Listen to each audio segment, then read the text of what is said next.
Ngayong araw guys, may gagawin na naman tayo. Ford Raptor 2019 2.0. Papalitan natin ng timing belt. Tsaka palyado to, hindi makatakbo. Low power din, hindi ma-accelerate kasi maingay na yung makina. Based sa diagnose, kailangan palitan ng injector. Sabay na natin din yung timing belt. Pakinggan nyo to guys.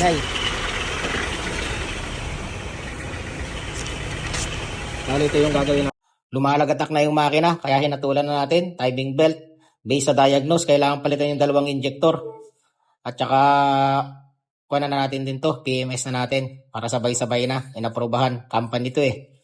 Kaya, gagawin natin ng maayos. Araw-araw din gamit. Kaya simulan na natin. Palitan yung timing belt.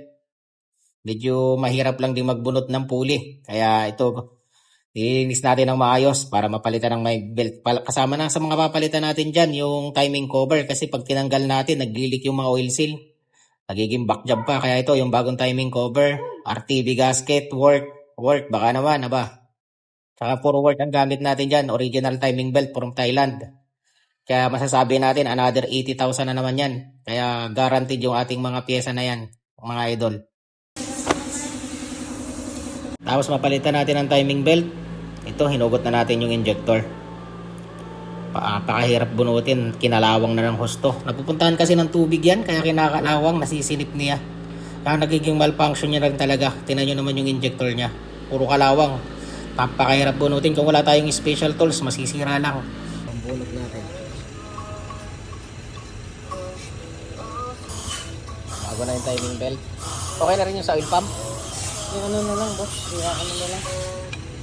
Haangat na. Aray, patuloy mo na nga nito. Patuloy mo ito. Palit ba yung dalawang injector? Grabe ka nalawang.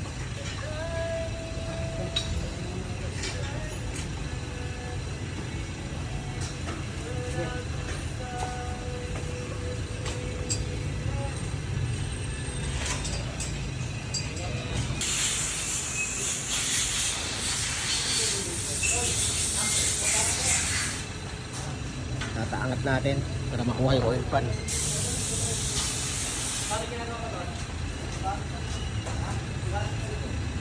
Tapos natin palitan ng injector. Kailangan natin i-injector coding yan. Hindi naman kasi plug and play lang yung mga injector ng ganitong 2.0. Kailangan natin ng injector coding. Tsaka kailangan din natin i-update kung ano yung may mga update para mas maganda yung performance ng sasakyan natin. Kaya ito, tingnan nyo to guys. Ito na yung after nating may program yung sasakyan. Tingnan nyo yung tunog.